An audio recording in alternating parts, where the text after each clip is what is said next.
What's going on, everybody? Jonathan Reina here, and welcome back to the Passion Bill YouTube channel. Today we are finally formally introducing my 2005 CRF250R to the channel, and I am super excited about it because if you guys are long-term viewers of this channel, you might have seen this bike just sitting in the background in this little corner right here for well over a year now. Well, actually just about a year right now. I bought this bike last year around this time as a birthday gift to myself, just because I had this exact bike about 7 years ago, and unfortunately I had to give it up. I had my son coming, I needed a daddy truck, and I had a Honda CRF250R that had no title, and I had a good opportunity on my hands to trade it for a clean, like I'm talking super minty 1999 Mazda Miata that I traded it for. It had a clean title, and I sold that car in 11 hours after I posted it for like $3,700.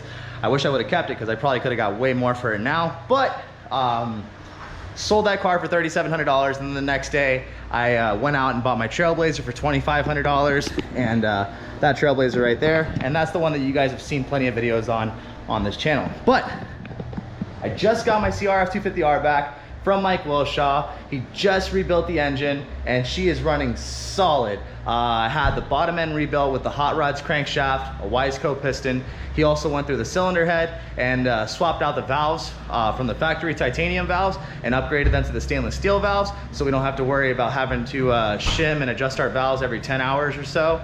So right now, this bike, she starts off like first or second kick, and I'm super stoked about that. But other than that though, just short video for you guys today. Just thought I'd do a quick overview on the bike.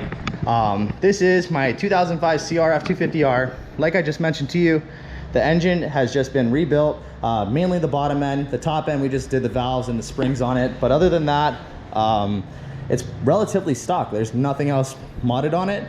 And honestly, I was gonna rebuild the bottom end.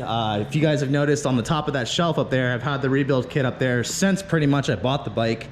And I honestly just haven't had the time to rebuild it myself.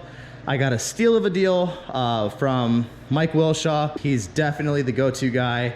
He builds competition race bikes, and he did a solid job on my bike and quick turnover time. So shout out to you, Mike. I really appreciate it. But now that he's done all the hard work for me, it's time for the fun stuff. So now that we got this bike back in the shop and she's ready to go, we're gonna go ahead, clean her up cosmetically.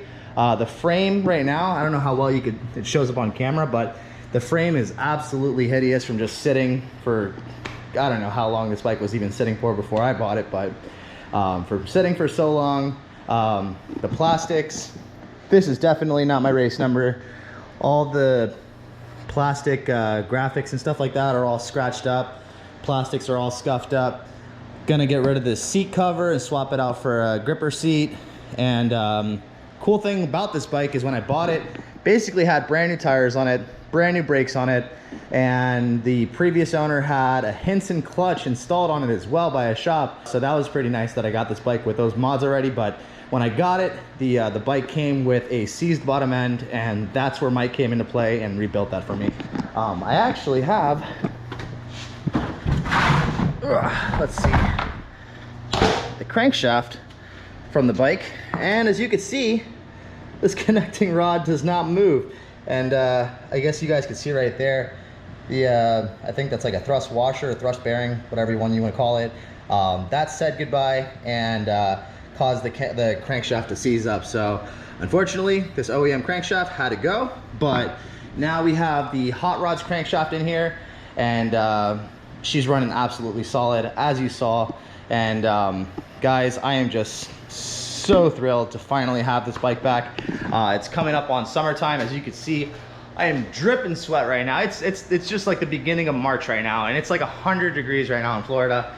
Absolutely hot. But hopefully, with this being said, we can lose some of this dad bod over the summer by getting in some good rides. And I don't think I've ever actually put any riding footage of the SV on this channel, because I don't know, there's really, everything in Florida is just straight. It's flat roads and it's all straight. It's not fun, and I don't think you guys would really enjoy watching me just drive on straight roads on the SV. But we do have a ton of nice riding areas. So we're gonna be taking the CRF out, and we're gonna be riding all the spots, hopefully going to some tracks, and hopefully this thing whips me into shape, because I'm definitely out of shape right now, I'm not gonna lie. But just wanted to let you guys know that we are gonna be bringing the CRF to the channel now. We're gonna be doing some more content on this bike. We're gonna be swapping out all the graphics soon, cleaning the bike up. Chain on it looked super rusty and crusty when I sent it to Mike. I apologize for that, Mike. It was the one thing I forgot to buy for this bike, but gotta swap out the chain soon. And then after a couple rides with the bike and we get a feel for her, we're gonna probably go through and we're gonna build the suspension on her, because I'm a big boy, and these bikes right here are made for smaller people. So definitely gonna have to do some suspension work on it, but other than that, it's gonna be relatively stock, you know? Engine's already gone through, just gotta build the suspension, throw a pipe on it, clean her up a bit, and she'll be solid. So with that being said, guys, I hope you guys are excited about this upcoming content with the Honda. I sure as hell am. And if you guys are excited about this, make sure you guys subscribe to the channel if you're not already. Give it a thumbs up as well if you guys enjoyed this video. And until the next time, guys, I'll see you then. Peace.